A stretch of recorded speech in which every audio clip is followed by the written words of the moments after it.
Hello, guys. Hello. Oh, Hi. So how's your life? Good. I'm fine. doing well.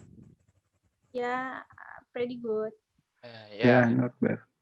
it's been a long time. We haven't talked each other like this. By the way, is there something fun in your country? Because we're all separated because of our jobs. So how does it feel to work there? For me, working abroad have some positive and negative sides. So now, as you guys know, that I'm working in South Korea. Honestly, at the first time I work in here, I'm kinda having some shock culture, especially in the field of work. If there is new employee there, they're gonna hold a little event or party for welcoming. The event or party is for sharing their knowledge and experience about work, but generally the party is held in the form of drinking together, like an alcohol, soju, or things like that. Ah, I see. It's like a Korean dramas. Yep, I usually see the workers in there always drinking together. Yeah, that's right. In the dramas and in the real life, it's totally same. Meanwhile, in Indonesia, the event for sharing is done by holding a meeting, seminar, talk show, and etc. As you guys know, drinking actually good things for Indonesian, right? Especially as Muslim, it's prohibited. So at the time, I still joined that party to appreciate them because they already want to welcome me. And about the drinking culture, I of course don't do that things. I just ordered coffee and some cake. Yeah, it's supposed to be like that. So you're not feel bad if you refuse them. And for your information, the seniority here is also quite high. There was a friend of mine who was called it all out for being joking with senior. He was considered not being serious at work because he's joking not in the right moment. When it's time to work, they will focus, and when it's time for break, they will joking around. And if there is a lack of performance in work, they will give you criticism in front of all the employee with loud scream, because for them scolding employee in public will make them shame, so that the next day they will give better performance. Unlike in Indonesia, employee at lower level sometimes joking with senior employee even during working hours. There are sometimes some employee who joking around with each other, and criticizing in Indonesia is usually in a more private way than criticizing someone in public. For us, this is a way to save reputation because reputation is very important. Nobody like to be embraced in public. Right, reputation is everything for us. And they really value time. They don't want to waste time. In daily life at the office, there is no reason for them to be late in the office or meeting unless there are reasons that really urgent. When they have appointment with other, they will also try to arrive on time. Not like us, Indonesian, we are usually still late when come to the office or attending an appointment. Same thing in America. They value time. Even they consider time is money. You can see it from the way they walking fast as if they didn't care about their surrounding. Most of them always arrive on time, even 15 minutes beforehand when they have an appointment. Well, in developed country, the people really disciplined and always on time. Yep. And both Korea and Indonesia have some similarities, especially in responsibilities. When talking about responsibilities, they both can be trusted and carry out that as best as they can. Although there is still some Indonesian who sometimes don't carry out their responsibilities properly. But in general, uh, Indonesian is responsible in terms of ethics. They also have something in common. When talking to older people in the work environment, both have some addresses. In Indonesia, addressing senior usually using kakak, and in Korea Yung for men and Undi for women. I must say, working in South Korea sounds very stressful. There a good and bad side to everything. Overall, South Korea is amazing place to stay and work. I guess we just need some adjustment for their work culture. Yeah, that's right. So what about you guys? For me, I feel quite comfortable working as a video editor here in America. The salary is crazy. It's more than now. In America, the salary is 376. While I was working in Indonesia, they paid me 4,150,000. Wow, 3,000, that's huge, bro. If it's in rupiah, it's around 43 millions. Crazy, right? That's why I felt a very big difference when I was working in Indonesia and when I'm working in America. Besides that, as I said earlier, America are also very serious in terms of time. They really pay attention to the time limits they are given when they work. Unlike Indonesia, during breaks or lunchtime, they often linger and relax too much. Most of their time is spent talking about things that are not important. Then Rifqah is saying that Korea has a high seniority. It's different here in America. There is no such thing as seniority. As long as they skilled, the junior can freely express their opinion without first going through senior permission. Western seniority culture is just something that wasting time and energy. Because what I see is most countries with high seniority cultures are countries in Asia such as Korea, Japan, etc. Americans are also very productive. In general, the work culture and habit of the worker here are praised and for emphasizing creativity. There are a lot of companies prioritize the imaginative side and curiosity of employees, so they create uniquely designed workspace. They arrange the workspace in cubicle or in toilet. Its aim is to create a comfortable working atmosphere and to help work come up with better ideas. In Indonesia, the workspace is made connected between one employee and another without any boundaries or anything like that. Wow, the partition layout sounds very comfortable, especially for introverts. They won't feel uncomfortable with other people and won't feel disturbed. So it is very beneficial for each other. And in terms of our time, both Indonesian and America are relatively the same. Working hours start at 8 to 17, 30 at 19. The office usually start to be quiet because the majority of workers have returned home.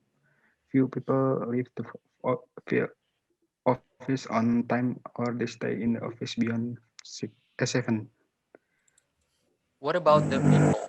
Can you say they are friendly enough like Indonesians? So far, I have met the people who are very friendly. They don't like to look for trouble. Sometimes when I'm in the elevator, most of them greet me. So I can say working in America is quite fun. The work culture is also close to Indonesia. Yes, true. What about you, Rifqi? Is there a significant difference between our work culture and New Zealand? As you know, in Indonesia, the title is important, especially if you have a privilege like you are an artist's son or daughter. They still consider that for applying for jobs. But I'm saying this not to claim all the Indonesians are like that. Most of them still think the title is number one. Like where you are graduate, they still look for that.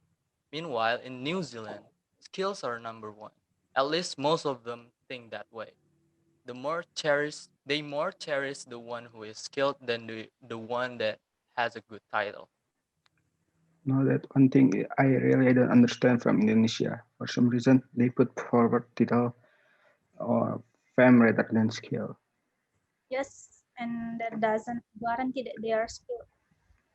Well, in other countries, the workers are busy on weekdays. They have to work from Monday to Friday for a long time. Maybe they mostly spend about 10 to 12 hours, especially if they do some work. And they have more free time on the weekends. Unlike in New Zealand, They are actually busy at weekends. There is an old joke that workers go to work to have a rest from the weekend because they spend weekends by doing part time. They still need money because their weekdays work has a minimum wage, so they still need to find another source of money. That's the same in Korea. Actually, many Korean workers take part-time job on weekend as well, but part-time usually done by someone who doesn't have a permanent job. Ah, I see. And also, there are some issues that racism is still clearly visible. They giving the best jobs to the one who is not capable of doing the jobs and the skilled one is left behind. There's a lot of case like some immigrants who doing the work better than the natives, but they still have given the jobs to the native. Sabar. That is unfair, dude. Of course. For example, if you have an architecture degree, you can design something because they have given that job to the one who is not capable of it. While in Indonesia, all the workers get a job that they are good at. If you're applying for interior design jobs, so you will do interior design. About the people, they are nice to you in person, but will plot to put themselves in the best light. I think anywhere we go, there are a lot of two-faced societies. And in my opinion, there are some similarities that I have seen between Indonesia and New Zealand while working here, such as they both are hard worker. Both of them seems to love to work and giving their best. They usually work from morning until evening and the New Zealanders usually working too at the weekends. I think they both have some people those workaholic traits and working in the office is a common job they do. Oh, same here in America. 50% of employers feel too busy to take a vacation. They even check their email in bed shortly after waking up. And then, as I said at the start, that that in Indonesia they still more considerate of the title and physical appearances. They still consider that for applying for jobs. Same here in New Zealand. They have bad management. Sometimes a company has a lot of great workers and talented workers, but because of bad management, they are not exposed. In New Zealand, the management more prioritize the one who is lacking in experience, but if they still natives, they hire them. These two countries are all also very wage oriented. Wage is an important thing for them both because all the workers who get minimum wage are less committed to work or the organization as they feel they are less value on low wage and can become unmotivated by the rising cost of living cutting to into relatively low income. Also, some small business people and those on commission can lose heart too if they do not make much money. About me, editor salary in Swiss for beginner is 30,000 franc, which is around 600,000 million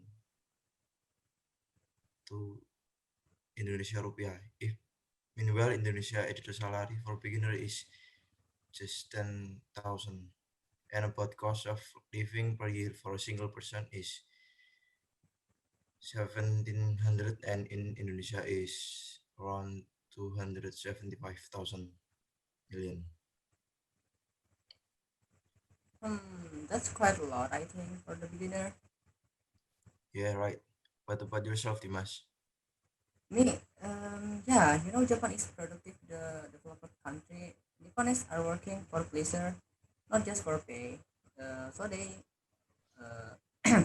they enjoy their work because they don't feel under pressure. Not like us Indonesia. Indonesian must be familiar to work under pressure.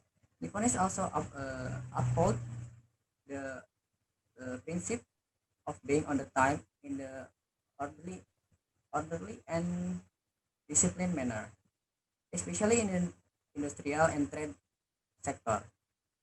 Uh, and for your information, their work schedule always in a coordinate with the timeline. So they really work with systematic. For Nipponese, business is war.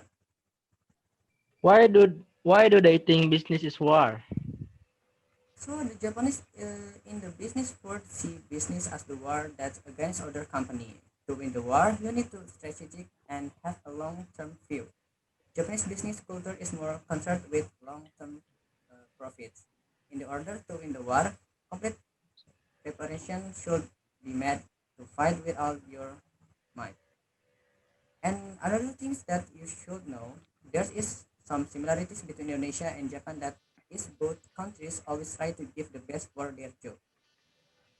And those both countries having the same livelihood that is farmers and fishers. They would produce lot of ocean product. Indonesia and Japan also maintain the culture of their respective countries. They really respect the cultural heritage of the ancestors. Yeah, of course. The cultural heritage is must to be maintained because it is it is the main wealth for the country. I agree with you, Rifan. So now I want to hear how about you there. In Iceland, worker doesn't have any minimum wage. They can work like about minimum wage. Meanwhile, Indonesia workers still thinking about minimum wage. Before they work in some profession, Indonesia needs some degree. And in Iceland, workers get 24 hours day free holiday in a year, and they feel free to choose when they want to holiday. Meanwhile, in Indonesia, workers still get free holidays, but I guess still less than Iceland. Then about the working hours per week. In Iceland, there's no minimum hours per week. Worker can work as long as they want. If they can finish their job fast, then they can go home fast too. And if they can and if they want to work longer, they can too. Meanwhile, in Indonesia, workers have their minimum hours per week, so they need to work minimum 7 hours per week. Iceland well known for their best insurance things. Unlike Indonesia, some profession even didn't get any insurance. Yeah, sadly, not only Indonesian can get proper insurance. And time management. In Iceland, they were so disciplined for time management, like in USA and South Korea. As you guys know, meanwhile in Indonesia, some of them are not. And as Riza said about America, people are so very friendly, but have nice friendly people at work. They also nice to cooperate. Iceland and Indonesia both have good cooperate too. That's why I can be said friendly too. Same as another countries, Icelandic always working hard. Even in the Iceland worker have more freedom in work. Both Indonesia and Iceland are great hard worker too. You look at the outline, each country actually has almost the same working culture. Yeah, right. By the way, it's getting late. May I leave first? I have to go to work at the morning later. There's a project that must be done. Okay, then maybe we should end our conversation. I feel sleepy. All right, we should end this meeting. Thank you guys for the time and for the experiences. Stay in touch, guys. Bye. Bye. Bye. Thank you, guys.